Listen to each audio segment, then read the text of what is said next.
صباح الفل، صباح الهنا والسعادة على عيونكم كلكم ان شاء الله. النهاردة بقى ان شاء الله هنعمل مع بعض كده يعني معبود الجماهير.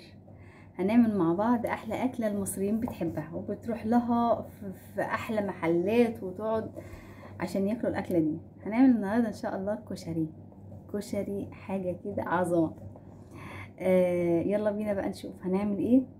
هنعمل ان شاء الله الكشري وهنعمل كل اسراره وتكاته.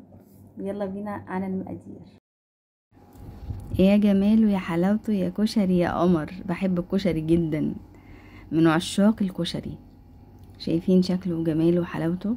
هو الكشري بيعتمد على الصلصه بتاعته، على التقليه.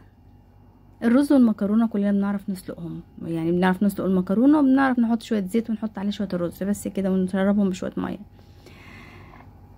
اول حاجه هنقطع الحلقات البصل زي ما انتم شايفين كده،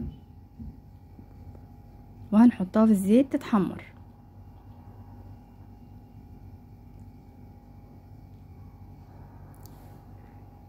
حبة كشري بقى كده، يعني حبة كشري مصري كده، يعني جامدين على الاخر بجد. الكشري من احلى الاكلات المصرية المشهورة في كل اماكن، في كل مكان، يعني اي مكان ايه كشري المصري. انا نفسي اجي مصر عشان اكل كشري. ناس كتير قوي يكلموني، يعني انا بعرف ناس كتير من بلدان كتير بيتكلموا عن الكشري المصري بتاعنا ده. انا عرفت واحدة كمان والله من المغرب تعمل ازاي الكشري المصري بتاعنا وعملته بالفعل. السكينة دورها هنا بقى حلو جدا، يعني دورها ان هي بتخلي كل الوحدات مفيش واحدة لازقة في واحدة. حتى في المكرونة يا جماعة لما بكون بسلق مكرونة بسباكيتي قلبيها بالسكينة الرفيعة، ليه؟ عمرها ما هتلاقيها لازقة ببعض. وادي خلاص التقلية بتاعتنا خلاص تمام كده زي الفل واتحمرت.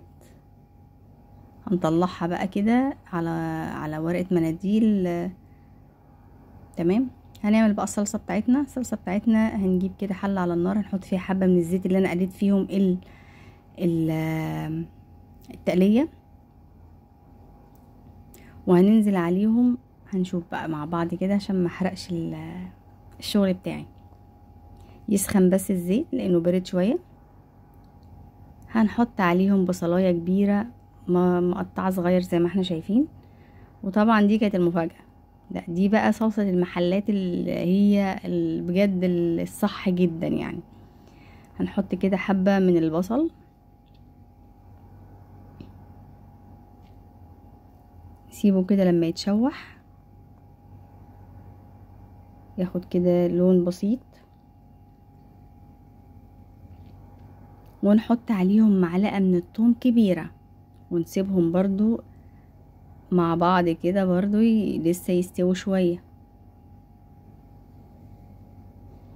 دي صلصة المحلات اللي انت تعمليها وضيوفك وناسك واهلك كلهم يقولوا ايه الجمال ده. دي كزبرة ناشفة، معلقة كبيرة او معلقتين كبار من الكزبرة الناشفة هحطها كده على البصل والثوم واديهم برضو تشويحة. انا عايزة الكزبرة بتاعتي ريحتها تطلع كده. شايفين الخطوات؟ هو ده بقى سر الكشري. يعني انا مش هعمل فيديو طويل عن ان انا اسلق مكرونة واسوي شويه رز، لا انا هعمل الحاجات الاساسيه اللي تخلي الكشري بتاعك زي بتاع بره بالظبط. وادي صلصه الطماطم بتاعتنا، شفشق صلصه الطماطم كده، ونسيب بقى الكلام الحلو ده يتسبك. واثناء ما احنا بنسبك كده، يعني انا دلوقتي حاطه حله بسلق فيها المكرونه، وحله تانية حطيت فيها حبه زيت من بتاع البصله، وحطيت عليه شويه كوبايه رز، قلبتها ورحت نازله عليها بالميه السخنه، غلي وطيت عليه وخلاص كده الرز استوى. والمكرونه انا حطيت كده كمون على الصلصه بتاعتنا. والمكرونه الميه بتغلي وبنحط المكرونه تتسلق وبنصفيها، وبعد ما بنصفيها بنشطفها كده بشويه ميه سخنين مش ساقعين، وبعد كده بنحط عليها شويه زيت بس خلاص. لكن الاسرار في الصلصه بتاعتك تطلع مظبوطه ازاي، لان طعم الكشري بتاعك بيبقى هو الصلصه. وان شاء الله الكشري يعجبكم. وهنخش بقى على الرز. هنعمل الرز والمكرونه وهنشوف هنعمل ايه. حمرنا الشعريه، حطينا الاول شويه زيت، حمرنا الشعريه، طبعا زيت من اللي احنا قلينا فيه، شويه شعريه، وبعد كده حمرنا الشعريه، حطينا الرز، قلبناه شويه، وبعد كده نزلنا بالعدس. العدس ده انا نقعاه من امبارح بالليل.